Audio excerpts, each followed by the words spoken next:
नमस्कार दोस्तों, मैं स्वागत हूँ आपका मेरे YouTube चैनल में। दोस्तों, अगर हमारा मन खाली हो जाए, हमारे मन के फालतू विचार खत्म हो जाए, तो हम उसमें कुछ ऐसी चीज डाल सकते हैं, कुछ ऐसे विचार डाल सकते हैं जिससे हम अपने मन के सैलाब को शांत कर सकते हैं।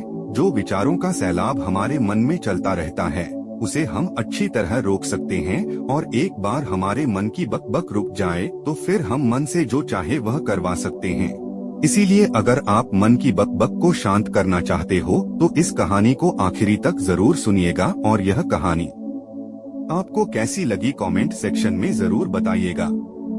एक नगर की बात है। उस नगर में एक नौजवान युवक रहता था। उसका नाम प्रदीप था। उसे एक समस्या थी, और उसकी समस्या यह थी कि उसका मन हर समय भटकता रहता था। उसके मन में हर समय कोई न कोई नकारात्मक विचार चलते रहते थे। उसके मन की बकबक कभी शांत नहीं होती थी। वह जब भी कुछ सोचकर करता तो कुछ अलग ही कर देता था। कभी वह अपने अतीत के बारे में सोचकर पछतावा करता था कि काश मैं उस काम को पहले सही समय पर कर दिया होता, या फिर वह अपने भविष्य के बारे में सोचता रहता और डरता रहता कि कहीं भविष्य में अगर मैं असफल हो गया तो क्या होगा।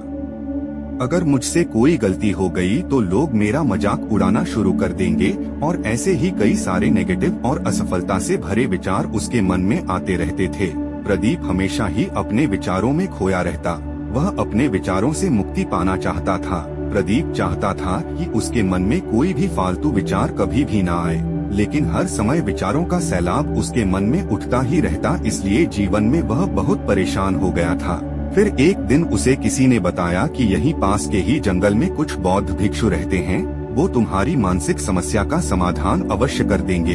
यह सुनकर प्रदीप तुरंत ही बौद्ध भिक्षु के पास चला जाता है और अपनी सारी समस्या उन्हें बताने लगता है। बौद्ध भिक्षु भी प्रदीप की बातों को बड़े ही ध्यान से सुन रहे थे, और उससे कहते हैं कि तुम मुझसे क्या जानना चाहते हो। यह सुनकर प्रदीप कहता है, हे गुरुदेव, मैं अपने मन के विचारों को शांत और खाली करना चाहता हूँ। मैं आपसे यह जानना चाहता हूँ कि मन को खाली शांत कैसे करते हैं।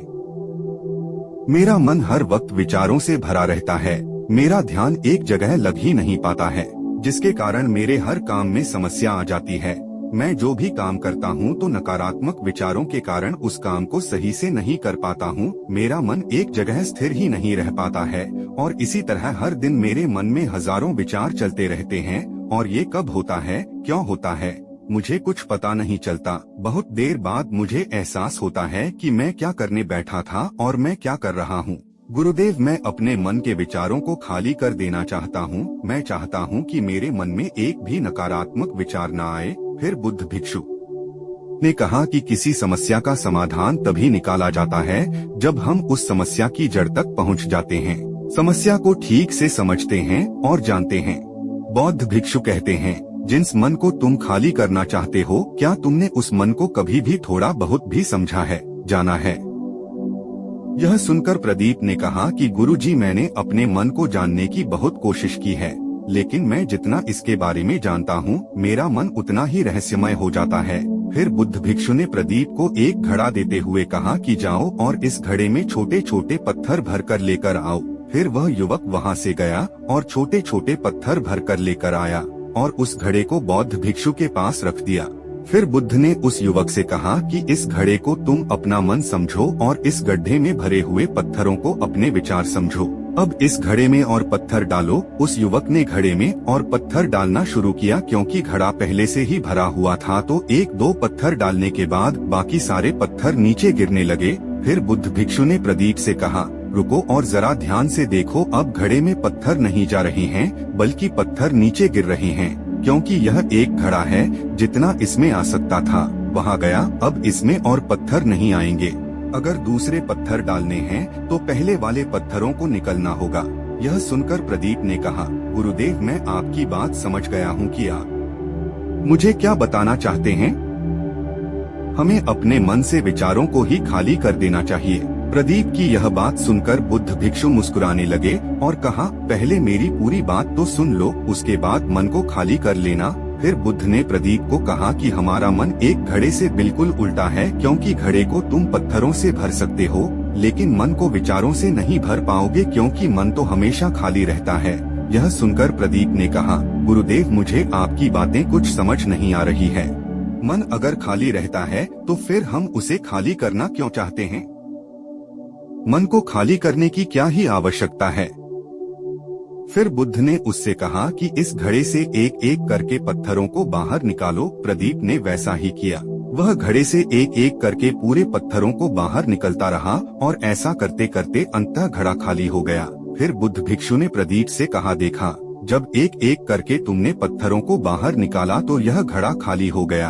अब तुम इस घड़े में कोई भी पत्थर डाल सकते हो, दूसरे पत्थर डाल सकते हो या फिर उन्हीं पत्थरों को दोबारा डाल सकते हो, आधा भर सकते हो या फिर पूरा भी भर सकते हो। फिर वह युवक कहता है, गुरुदेव मैं भी तो यही कह रहा हूँ कि मुझे अपने मन को खाली करना है। ये तो एक पत्थर है, इसे आसानी से निकाला जा सकता है और घड़े को खाली किया जा सकता है, लेकिन गुरुदेव मैं अपने मन को खाली कैसे करूं? फिर बौद्ध भिक्षु ने कहा, इस घड़े में एक पत्थर डालो और 2 पत्थर निकालो। ये सुनकर उस युवक ने कहा, गुरुदेव ये कैसे हो सकता है? जब इस घड़े में एक पत्थर होगा तो एक ही पत्थर निकलेगा, 2 कैसे निकलेंगे? फिर बौद्ध भिक्षु ने उससे कहा, ऐसा नहीं हो सकता है, तो ऐसा करो कि इस घड़ी में 2 पत्थर डालो और 4 निकालो। प्रदीप ने कहा, महाराज ऐसा कैसे हो सकता है? ये कोई चमत्कारिक घड़ा तो है नहीं कि आए एक डालो तो 2 निकल आएंगे, 2 डालो तो 4 निकल आएंगे। यह सुनकर बुद्ध ने कहा, ये घड़ा तो चमत्कारिक नहीं है, लेकिन तुम्हारा मन तो चमत्कारिक है। उसमें से अगर तुम एक विचार बाहर निकालते हो तो उसके साथ 2 विचार आते हैं, और जब तुम उन 2 विचारों को पढ़ते हो तो उसके साथ 4 विचार निकलते हैं, और फिर ऐसा करते करते विचारों की एक लंबी श्रृंखला बन जाती है, और फिर तुम कहीं नहीं रुकते, एक के बाद एक विचारों को पढ़ते जाते हो। ये मिट्टी का घड़ा तो पत्थरों से भर जाएगा, लेकिन तुम्हारा मन कभी नहीं भरता, वह हमेशा खाली है। लेकिन यह इस मन की माया है कि सब कुछ है लेकिन फिर भी कुछ नहीं है। फिर प्रदीप ने कहा, गुरुदेव मैं आपकी बात समझ रहा हूँ, लेकिन क्या मैं हमेशा अपने विचारों के जाल में ही फंसा रहा हूँगा? क्या मन के इस माया जाल से निकलने का कोई रास्ता नहीं है? फिर बुद्ध भिक्षु ने कहा, इस मिट्टी के घड़े में आधे पत्थर भर दो। फिर उस युवक ने ऐसा ही किया। फिर बुद्ध ने कहा, अब इन पत्थरों में से कोई एक पत्थर का चुनाव करो और उस पत्थर की एक छोटी सी मूर्ति बनाकर मुझे दे दो। मैं जानता हूँ कि तुम एक अच्छे कलाकार हो। प्रदीप ने एक पत्थर निकाला और उस पत्थर को बुद्ध भिक्षु के सामने ही तराशने लगा। पत्थर को तराशते वक्त उसे लगा कि ये पत्थर अच्छा नहीं है। फिर उसने दूसरा पत्थर घड़े से निकाला, लेकिन उसे वह पत्थर भी पसंद नहीं आया। फिर उसने तीसरा पत्थर निकाला, लेकिन वह तीसरा पत्थर भी उसे पसंद नहीं आया। ऐसा करते करते उस युवक ने सारे ही पत्थरों को बाहर निकाल दिया। उस युवक को ऐसा करते हुए बौद्ध भिक्षु बड़े ही ध्यान से देख रहे थे। फिर बुद्ध ने उससे कहा कि जो तुमने सबसे पहले पत्थर निकला था, उस पत्थर को यह समझकर तराश हो कि इसके बाद तुम्हारे पास कोई और पत्थर नहीं है और यह एक ही पत्थर तुम्हारे पास है। फिर उस युवक ने जैसा गुरुदेव ने कहा, उसे एक पत्थर को लेकर तराशना शुरू किया और उसने उस पत्थर से एक बहुत ही सुंदर मूर्ति बनाई और बुद्ध भिक्षु को भेंट की और कहा, गुरुदेव इस पत्थर से इतनी सुंदर मूर्ति बन सकती थी, मैं यह सोच भी नहीं सकता था। उस युवक की बात सुनकर बुद्ध भिक्षु ने कहा कि जब तुम्हारे पास और कोई दूसरा विकल्प नहीं होता है, तब हम उस विकल्प में ही संपूर्ण ऊर्जा लगाते हैं और उसी को सबसे बेहतर बनाते हैं। और जब हमारे पास कई सारे विकल्प होते हैं तो हम पत्थर चुनते भी नहीं और मूर्ति बनती भी नहीं है। हमारा मन भी एक विचार के पीछे हजारों विकल्प खोलकर रख देता है और एक मुख्य विचार को छोड़कर उन हजारों फालतू के विचारों में उलझकर रह जाता है। फिर प्रदीप ने कहा, गुरुदेव मैं आपकी बातों को बहुत अच्छे से समझ गया हूँ, लेकिन अब मुझे क्या करना चाहिए? कृपया आप मेरा मार्गदर्शन करें। बौद्ध भिक्षु ने प्रदीप से कहा कि मन को खाली करना, साफ करना 1-2 दिन का काम नहीं है, ये बहुत लंबी प्रक्रिया है, तो क्या तुम इसके लिए तैयार हो? वह युवक कहता है, जी गुरुदेव मैं तैयार हूँ, चाहे कितनी भी लंबी प्रक्रिया क्यों ना हो। फिर बुद्ध ने प्रदीप से कहा कि मन को खाली करने और नकारात्मक विचारों से दूर रखने के 5 तरीके हैं। आओ उन्हें एक एक करके समझते हैं। पहला तरीका है कि ऐसे लोगों का साथ छोड़ दो जो तुम्हें कमजोर, पिछड़ा हुआ, लक्ष्यहीन महसूस कराते हो। अक्सर हमारे आसपास ऐसे लोग होते ही हैं जो हमसे पद और धन में ऊपर होते हैं और इसी पद और धन के घमंड में वह अपने से नीचे लोगों को कुछ भी नहीं समझते। इसीलिए ऐसे लोगों के पास रहना ही नहीं चाहिए और ऐसे लोग अपने से छोटे लोगों को हमेशा यही महसूस कराते हैं कि आप कितने छोटे हैं और इसीलिए वह छोटे लोग अपने जीवन में कुछ बड़ा हासिल कर ही नहीं पाते। इसके अलावा कई बार हमारे मित्र और घर परिवार के सदस्य भी ऐसे होते हैं जो अक्सर हमें छोटा महसूस कराते हैं, हमें नीचा दिखाने की कोशिश करते हैं, लोगों के सामने हमारा मजाक बनाते हैं। तो ऐसे लोगों से जितना दूर हो सके उतना दूर रहो। ये लोग ऐसे होते हैं कि तुम्हारी नजरों से तुम्हारी गरिमा को दूर करके तुम्हें लक्ष्यहीन बनाते हैं और फिर तुम्हें खुद की काबिलियत पर शक होना शुरू हो जाता है।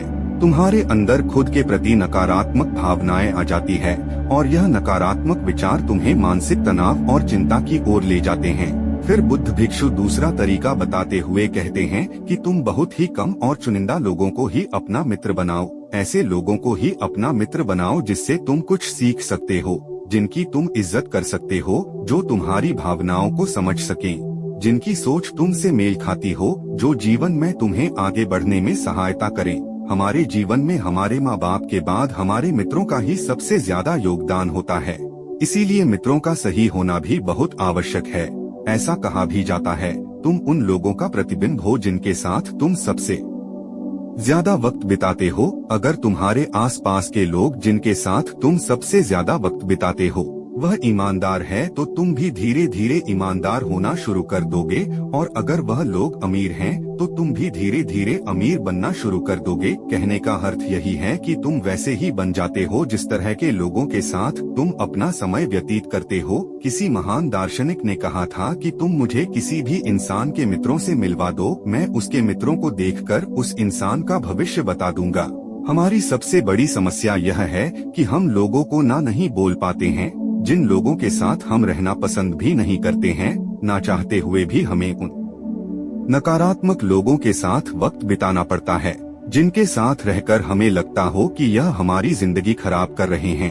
अगर ये हमारी जिंदगी में ना हो तो शायद हम ज्यादा खुश रहेंगे। तो हमें सबसे पहले अपने जिंदगी में उन लोगों को ना कहना सीखना होगा। बुद्ध भिक्षु कहते हैं, तीसरा तरीका है कि तुम कभी भी अपना अतीत नहीं बदल सकते, लेकिन तुम अपना भविष्य अवश्य बदल सकते हो। इसीलिए तुम्हें पूरी तरह से वर्तमान में रहते हुए उन चीजों पर, उन कामों पर ध्यान देना होगा जो तुम्हारे नियंत्रण में हैं, जिन्हें तुम आज कर सकते हो, अब भी कर सकते हो। बुद्ध भिक्षु कहते हैं, मेरी एक बात हमेशा याद रखना, केवल वर्तमान में रहकर भविष्य को संवारा जा सकता है, अतीत में रहकर नहीं। इसीलिए वर्तमान में जीने की आदत डालो और अपने भविष्य को बेहतर बनाओ। चौथा तरीका यह है कि रोज ध्यान करो। ध्यान करने का सबसे उपयुक्त समय सुबह या फिर रात को सोने से पहले होता है, लेकिन तुम्हें ध्यान में गहराई में जाना है तो सबसे उपयुक्त समय रात का ही होता है। रात में सोने से पहले ध्यान करने से नींद में भी सुधार होता है और बहुत गहरी नींद आती है। ध्यान करने के लिए तुम अपनी सांसों पर ध्यान केंद्रित कर सकते हो या फिर तुम अपने मन में उठने वाले विचारों पर भी अपना ध्यान केंद्रित कर सकते हो। मन में उठने वाले विचारों पर ध्यान केंद्रित करने से ध्यान करने वालों का ज्यादा फायदा होता है, क्योंकि इसमें आसानी से गहरे ध्यान में उतरा जा सकता है। अगर तुम ध्यान नहीं कर सकते हो तो रोज खुद के साथ अकेले में वक्त बिताओ, खुद के व्यवहार को समझो, देखने की कोशिश करो कि मन में किस तरह के विचार उठ रहे हैं और क्यों उठ रहे हैं।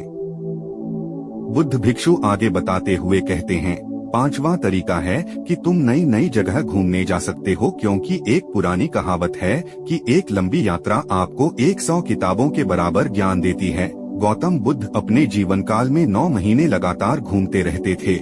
उनके भ्रमण करने का यही कारण था कि नई नई जगह जाने से ज्ञान की प्राप्ति के साथ साथ मन को एक नयापन भी प्राप्त होता है। नई जगह घूमने जाने पर हमारा मन उत्साहित रहता है। बुद्ध भिक्षु कहते हैं, मन के जाल में कभी मत फंसो, मन को खाली करने की कोशिश मत करो। जीवन में ध्यान करना सीखो, अपने ज्ञान को केंद्रित करो, अपने ध्यान में एकाग्रता लाओ और जीवन में जो कर रहे हो उसे पूरी मेहनत के साथ अंतिम समझकर करो।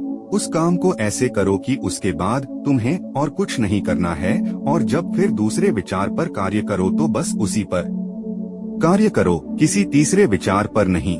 मन के माया जाल से निकलना इतना आसान नहीं है, लेकिन ध्यान करने से सब कुछ पाया जा सकता है।